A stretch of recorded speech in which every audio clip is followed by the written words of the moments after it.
কি কি আমল করতে হয়, রোজা কয়টি, নামাজ কয় রাকাত এবং নামাজগুলি কোন কোন সূরা দিয়ে পড়ব একটু দয়া করে জানাবেন। প্রিয় ভাইয়েরা, শাবান মাসের সবচেয়ে মর্যাদাকর একটা রাত্রি নবী করিম সাল্লাল্লাহু আলাইহি সাল্লাম বলেছেন, সেইটা হচ্ছে নিসফুম মিনাশ শাবান। আমরা যেটা শবে বরাত বলি, ওইটাই হাদিসের পরিভাষায় নিসফুম মিনাশ শাবান, শাবানের মধ্যরাত। আল্লাহ নবী বলছেন এই রাতের একটা মর্যাদা আছে। কি? আল্লাহ রাব্বুল আমিন আসমান থেকে বান্দার কাছে নেমে আসেন, এরপরে আল্লাহ রাব্বুল আমিন পৃথিবীর সব বান্দাকে আল্লাহ মাফ করে দেন। সুবহানাল্লাহ বলেন। নিসফুম মিনাশ শাবানে আমল কি? নবীজি বলছেন দুইটা আমল।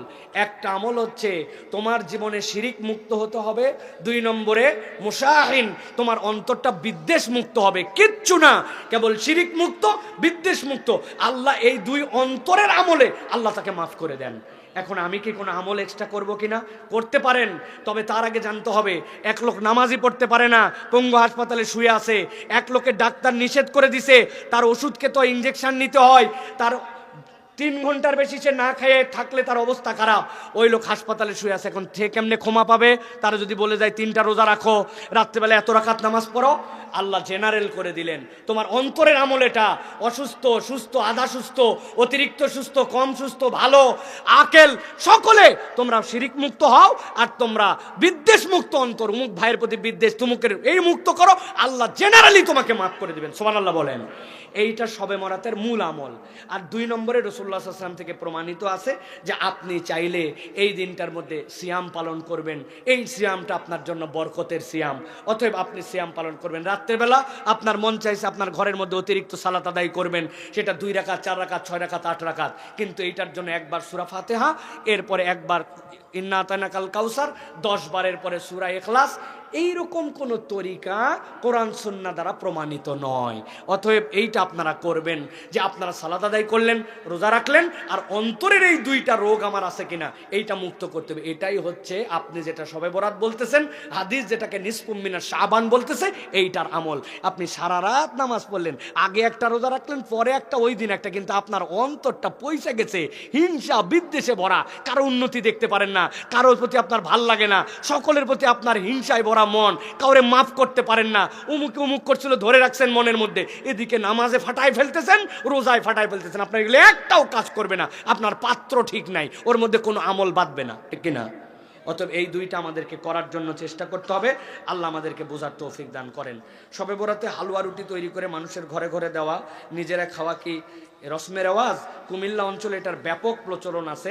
আমরা অনেকে এটা বাদ দেওয়ার কারণে তারা আমাদেরকে ইসলাম থেকে বেরিয়ে গেছি মনে করে এবং অতি বুঝি এরকম মনে করেন।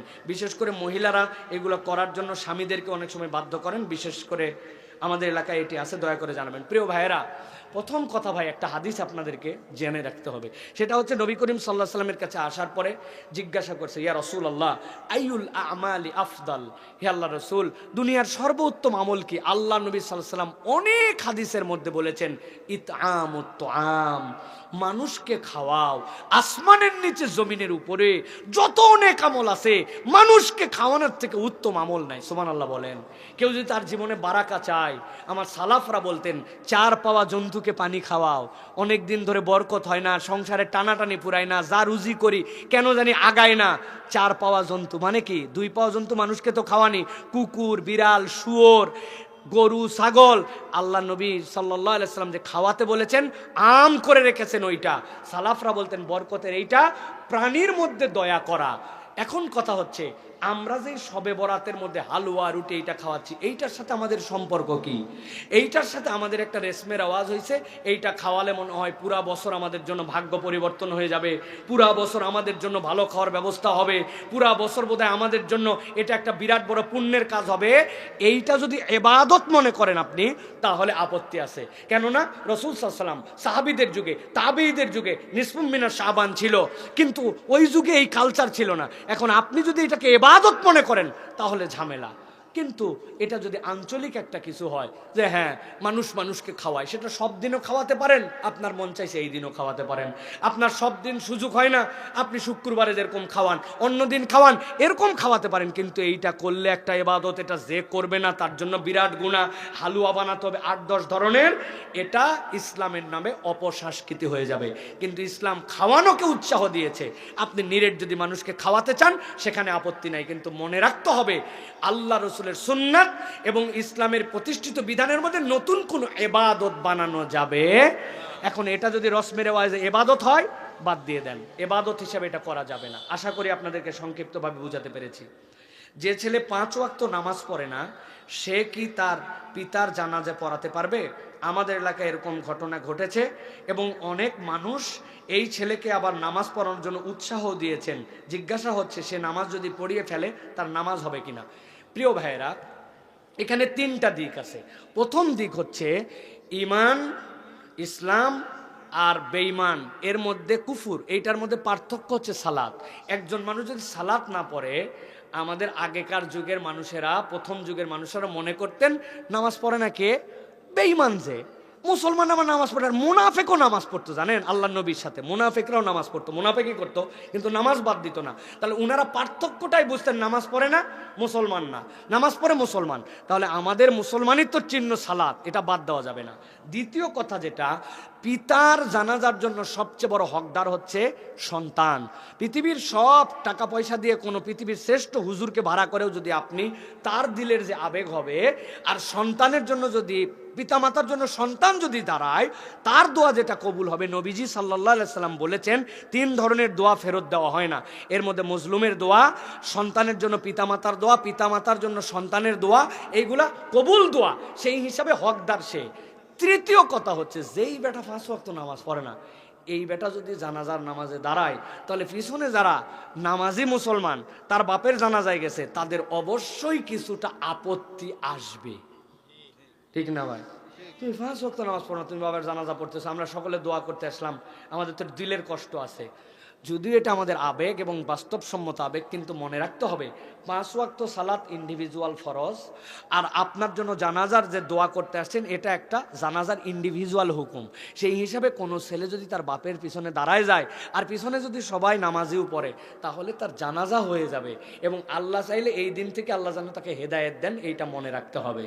তবে মুরব্বীদের নসিহত করা উচিত এবং তাকে ওই জায়গায় প্রতিশ্রুতি নেওয়া উচিত যে তোমার কত বড় দুঃসাহস, ফানজেগানা নামাজ না পড়ে বাপের নামাজে দাঁড়াইছিস বাবা, তাহলে তুই অন্ততপক্ষে বাকি জীবনটা নামাজের দিকে আয়, অতীতের জন্য তওবা কর। কিন্তু এই লোক যে নামাজ পড়লে নামাজ হবে না, বিষয়টা এরকম নয়। আল্লাহ আমাদেরকে বোঝার তৌফিক দান করুন। সর্বশেষ জিজ্ঞাসা, সম্প্রতি একজন মাওলানা জামাতে ইসলামে যোগদান করেছেন, এটা আপনি কিভাবে দেখছেন? প্রিয় ভাইয়েরা, প্রথম কথা হচ্ছে যে আমরা রাজনীতির যে প্র্যাকটিক্যাল বাংলাদেশের প্ল্যাটফর্ম আছে, এগুলার কোনোটার সাথে সক্রিয় কর্মী, সক্রিয় যোগদান এইগুলা করে আমরা কোনো রাজনীতি করি না প্রিয় ভাইয়েরা। যদিও আমরা ইসলামের পক্ষে, আল্লাহ রসুলের পক্ষে, আল্লাহর বিধানের পক্ষে কথা বলি। এখন বাংলাদেশে যে সকল চলমান বিভিন্ন প্ল্যাটফর্ম আছে, সেখানে যে কোনো ব্যক্তি তার দেশীয় স্বাধীনতা অনুযায়ী তিনি অংশগ্রহণ করতে পারেন, এটার মধ্যে আপত্তি করার কিছু নাই। কিন্তু আমরা আমাদের ক্ষুদ্র দৃষ্টিতে দেখছি, যারা নিজেদেরকে ইসলামী দলই বলে না বা ঘোষণা দেয় না, ওই রকম দলে অনেক হুজুর মৌলানা নানান কেউ যোগ দিয়ে তাদের পক্ষে হয়ে পাটি পুটি অমুক তমুক, এটাতে কোনো কারো তেমন কিউরিয়াসের বিষয় নাই। কিন্তু যারা ঘোষণা দিয়ে ইসলামের পক্ষে কথা বলে, তাদের দলে যোগ দেওয়ার পর বাকি অনেকের দিকে জ্বলে পুড়ে ছাই হয়ে যাচ্ছে, আছে না ভাই?